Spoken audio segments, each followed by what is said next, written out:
Hi guys, Crystal7 here again, picking up where I left off last time, which is we've just done Eastern Palace and got the boots, grabbed the 100 rupees, and we've left Hala's hut. So the plan of action is to make our way to Desert Palace, get in the Book of Medora en route, then go and kill Lamola. So let's get to it. So we've got the dash boots, and a big part of this game is just learning dash routes. You will save a lot of time if you learn how to correctly dash between one area to another. So I'm not going to go really slowly and say dash here, dash here, dash here. Just see where I'm dashing and copy it pretty much. As you come through the screen onto the bridge, you want to hold up left just before you start your dash, which will align you with the ledge, and that will help you get past the guard.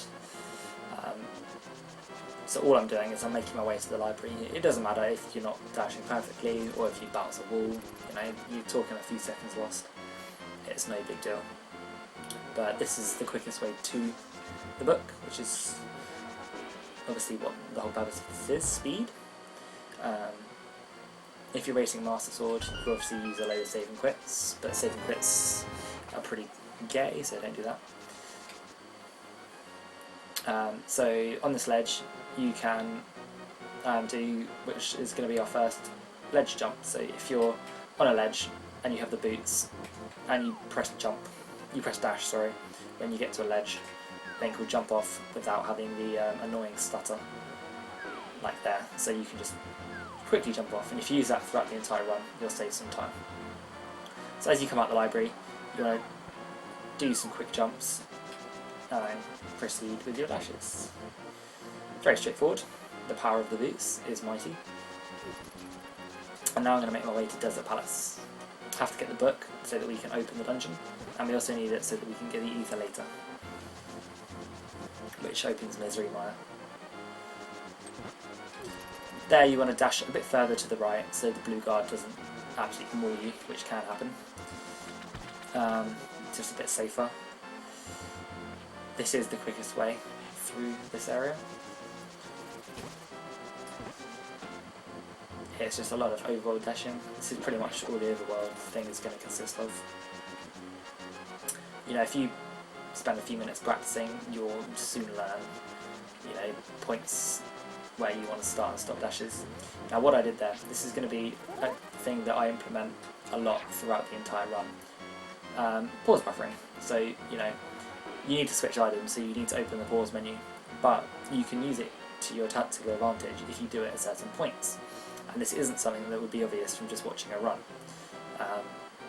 But it's a lot easier for me to dash and then press pause when I get close to the wall than it is for me to manually cancel my dash and then move to the right. Like, I will save time if I tactically pause. So I switch the book, and as soon as I unpause, I just hold right, and I don't bounce into the wall. It's a good little thing to do, and I'll be doing it a lot. So we open up the desert, and then we're going to make our way through the desert, which is a pretty cool dungeon. And one thing I haven't mentioned is stair wobbling. As you're going upstairs, this is Link's normal pace of walking up and down stairs. It's pretty slow. If you mash left and right into the stairs, you can speed up how quickly he goes. But that's, a very small time saver. So you want to grab the lower pot here so that you get the arrows. And as you come through here, just kill him however you want. You can release a spin, you can poke dash, you can slash twice, it doesn't really matter. An easy way to get this key is just to come through there, dash against the wall, dash right, dash down. It's not the quickest way of doing it, but it sure hell is easy. And then again, we're just dashing around, just learning where to dash, and things like that. We need to kill all 3 popos in here. So you can get the second one like that by dashing past, so we'll always hit, and then to slash the third one. Now in here, you want to dash as soon as you enter the room. Then when you get to this point, depending on what your luck is like, you will either be able to make it through the cannonballs, or you won't. So if you pause here, the next item you need out is the lamp, right before Lamola. and this gives you time to assess the situation and see if you're going to make it through the cannonballs. Now, you learn to know whether you're going to make it through based on the sound cues of when you enter. If there's a slight pause before the cannonballs fire, then you're going to have time to get through. If they fire as soon as you come in, you won't. So I know that I'm going to be able to make it through here based on the sound of when it came in, and if you do that, then you can dash straight out. However, if you get the bad luck, then when you pause, you want to stop your dash, wait for the cannonballs to pass, and then start your dash up again. And then when you grab the big key, you want to wait for about half a second before you dash down.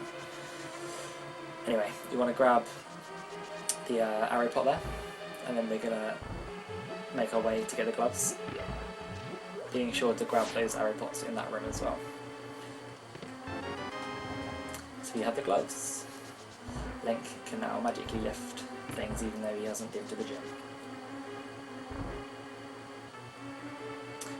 And here you want to stick to the left wall and dash as soon as you enter the screen, and you'll skip past the outline without getting stuck in the sand. So that's the first half of the dungeon done. Very straightforward. The lightwood dungeons are pretty easy. Right, so, you know, not a lot to say, not a lot's happening. Press this block. As you come in here, just hold left on the D-pad, don't press up, then just hold right, and then start your dash, and then press it up after you've started your dash, and you'll do what's called a key dash. I'll explain them in more detail at the end of this segment.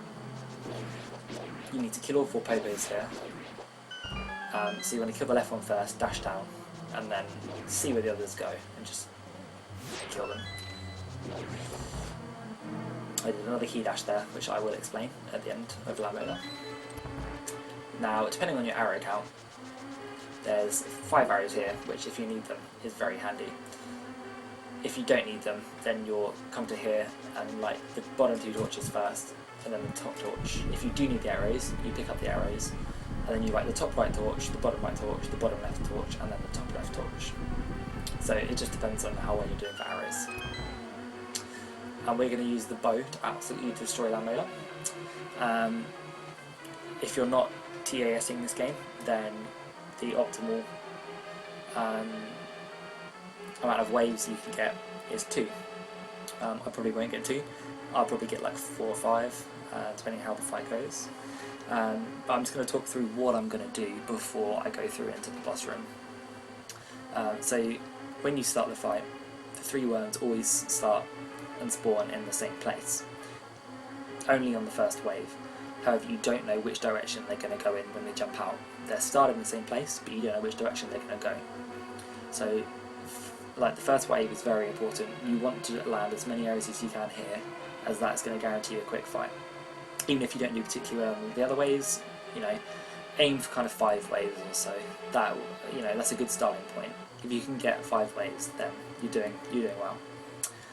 So what I'm going to do is I'm going to walk into the room, bounce off the wall, just dash into the wall above me, and that puts me in a really good position vertically.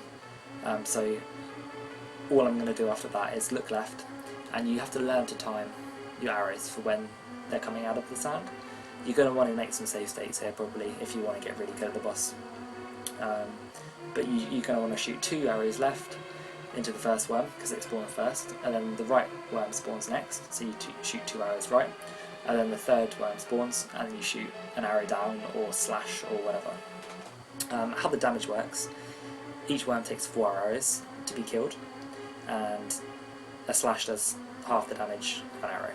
So it's 8 slashes, or 4 arrows, or a combination thereof.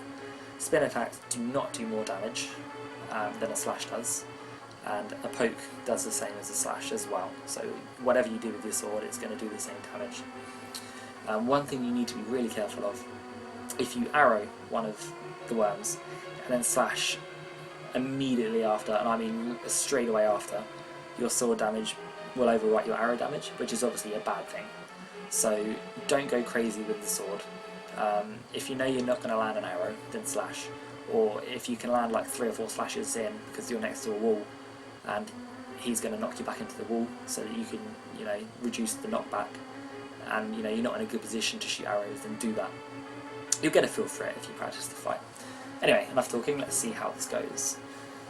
So rebound off the wall, and then I'm going to look left.